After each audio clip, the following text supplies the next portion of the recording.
నల్గొండ జిల్లా Nagarjuna Sagar CI office ముందు ఆందోళనకు దిగారు మైక్రో ఫైనాన్స్ బాధితులు. హైదరాబాద్ నాగార్జున సాగర్ హైవేపై బాధితులు రాస్తారోకో చేపట్టారు. మైక్రో ఫైనాన్స్ పేరుతో గిరిజనులకి కోట్ల రూపాయలు కుచ్చునొప్పి పెట్టాడు బాలాజీ నాయక్ అనే వ్యక్తి. పెదవూరు మండలం పాల్తీతండాకు చెందిన రమేష్ గుండెపోటుతో చనిపోయాడు. దీంతో తమకు న్యాయం చేయాలంటూ డిమాండ్ చేస్తున్నారు బాధితులు.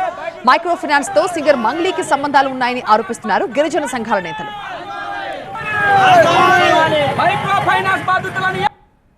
మా గ్రామం నుంచి ఈ భీమా నాయక్, మధు, బాలాజీ నాయక్, కవిత, గౌతమ్ వీళ్ళకు దాదాపు 20 కోట్లు ఇవ్వడం జరిగింది.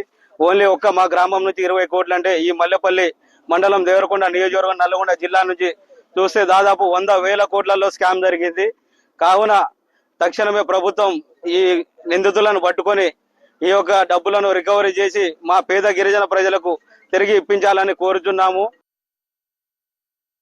చిన్న గ్రామ పంచాయతీ 350 కడపలు కుటుంబాలు మేము 35 కోట్లు ఇవ్వడం జరిగింది.